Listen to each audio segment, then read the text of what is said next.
고양이 안약도 부작용이 있나요? 네! 안약도 아무거나 넣으시면 안 됩니다. 안약이 크게 두 가지가 있어요. 강아지든 고양이든. 그러니까 막 특수 안약 말고 그냥 가장 많이 쓰는 안약 두 가지가 있는데, 첫 번째는 항생제 안약이고요. 두 번째는 스테로이드 안약이에요. 근데 첫 번째 이 항생제 안약은 사실 뭐 웬만한 애들 넣어도 크게 부작용이 생기지 않습니다. 부작용이 생길 가능성이 별로 없어요. 뭐 그 항생제에 대한 뭐 알러지 반응이나 이런 거 빼고는. 그런데 이 두 번째 쓰는 스테로이드 안약은 잘못 쓰면은 눈이 더 망가져요. 근데 문제는 뭐냐, 이 두 번째 스테로이드 안약이 효과가 좋아요. 어떨 때 효과가 좋냐면, 우리 특히 고양이들 있죠. 고양이들, 애기 고양이들이든 애들 이제 막 눈곱 많이 끼고 막 길고양이들 데리고 막 눈 막 충혈돼 있고 하면 딱 넣는 안약 중에 하나. 거기다가 안약 처방받으셨으면 아시겠지만 흔들어 쓰세요 하는 안약 있을 거예요. 안약 요렇게 보면 뿌옇게 되어 있는 안약. 이 안약은 스테로이드 안약일 가능성이 높은데요. 요거는 충혈되어 있거나 이럴 때 주면은 효과가 되게 좋아요. 대신에 각막에 상처가 있는데 그 안약을 모르고 넣잖아요. 그러면 상처가 더 커집니다. 그래서 잘 모를 때는 이 스테로이드 안약은 넣으시면 안 돼요. 병원에 물어보시면 가르쳐 주실 거고요. 이 안약이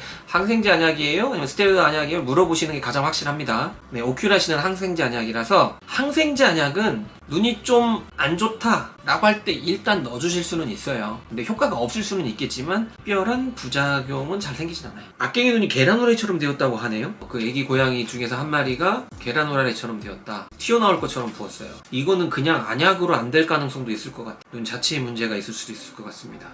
꽃기훈님이 말씀하셨던 항생제 안약 자체는 넣는다고 해서 그게 크게 문제가 되지는 않을 수는 있어요. 하지만 효과도 없을 가능성이 있습니다. 제가 봤을 때 끼호님네 그 악갱이는 한번 각막에 상처가 있는지만 한번 검사를 해보고요. 그 검사하는 게 있거든요.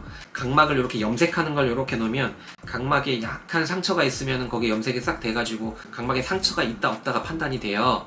만약에 상처가 없다면 스테로이드 안약 중에서도 좀 강한 스테로이드 안약이 있거든요. 이걸 넣어주면 오히려 효과가 있을 수도 있어요. 붓기가 좀 가라앉을 수도 있어요. 근데 상처가 있는지 없는지 모르기 때문에 그 안약을 넣어주시면 안 됩니다. 일단은. 그러니까 보통 일반적으로 우리가 병원에서 쉽게 처방해주는 안약은 대부분 항생제 안약이에요. 왜냐하면 이 안약은 별로 부작용이 없기 때문에. 대신에 이 안약은 충혈이나 붓기나 이런 거에 그렇게 큰 효과가 있지는 않습니다. 항생제 안약은 2차 감염을 막기 위한 안약이지 막 눈 자체를 막 치료해주는 안약은 아닙니다.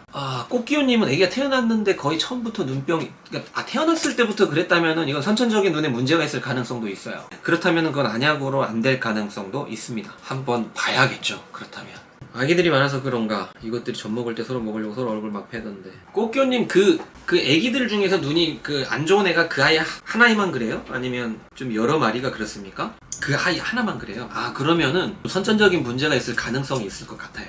뭐 감염이나 이런 것들이라면 같이 있는 애들도 좀 정도의 차이는 있겠지만 같이 있을 가능성이 있거든요. 물론 병원에 데리고 가서 좀 정확하게 진단을 받는 게 제일 좋겠지만, 좀 그게 너무 어렵다라고 한다면 뭔가를 막 다른 걸 시도하지 마시고요. 안구 자체를 그냥 깨끗하게 유지하는 노력만 좀 해주시면서 좀 크는 걸 좀 지켜보셔야 될 것 같아요. 항생제 안약 넣어주시는 건 괜찮은데 너무 많이 넣지는 마시고, 그 뭐 하루에 2회 내지는 3회 정도만 딱 넣어주시고, 그 외에 막 거기가 지저분해지고 눈곱도 많이 끼고 염증도 막 생기는 것 같고 그러면 인공 눈물 같은 거 있잖아요. 사람 쓰는 거 쓰셔도 돼요. 인공 눈물이 없으면 뭐 식염수 같은 걸로 해가지고 조금씩 해가지고 살살 닦아주는 정도로만 관리를 하면서 애가 조금 커가면서 면역에 의해서 조금 호전이 되는지를 좀 체크해 보실 필요가 있을 것 같습니다. 근데 만약에 선천적으로 눈에 문제가 있게 태어난 아이라고 한다면 결국 이 눈이 기능을 못하고 퇴화돼 버리거나 뭐 그럴 수도 있을 것 같아요.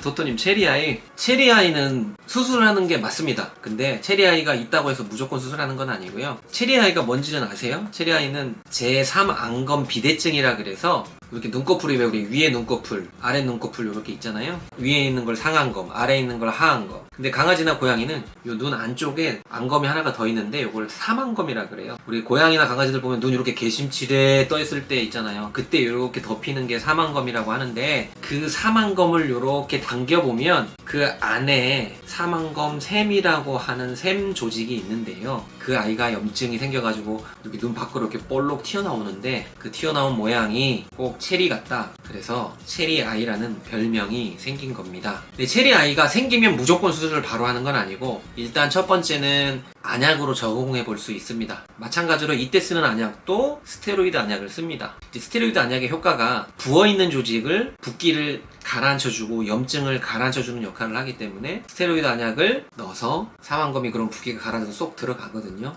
그랬다가 다시 재발을 계속 자주 한다. 안약을 넣어주면 또 괜찮았다가 또 재발하고 또 나오고 이제 이런 게 반복이 되면 그때는 이제 수술을 권하는 편입니다. 안검염 자주 왔는데 눈찜질 자주 해주니 없어졌는데 찜질 덕분인가요? 네, 맞습니다. 안검염이 생기는 이유가 이건 사람도 똑같거든요. 눈꺼풀 쪽에 기름샘이 있어요. 기름샘. 우리가 눈곱이 생기는 원인이기도 하잖아요. 기름이 분비가 되는데 이 기름이 분비가 돼서 이 기름 구멍을 좀 막아버리는 경우들이 많이 있습니다. 모공에 우리가 피지가 쌓이는 거랑 비슷한 개념으로 그런 아이들이 안검염이 잘 생깁니다. 사람으로 따지면 다래끼가 잘 나는 거고요. 이제 그런 경우에는 좀 따뜻한 수건으로 해가지고 이렇게 찜질 좀 해주면 이 기름이 살짝 녹으면서 그 기름샘이 열리는 거예요. 네, 그렇게 되면은 안검염이 잘 안 생기는 거예요. 그래서 실제로 사람도 다래끼라고 하는 게 이게 좀 잘 나는 사람들은 자주자주 이렇게 뜨거운 수건을 이렇게 눈에다가 이렇게 대가지고 마사지 해주면은 줄어듭니다.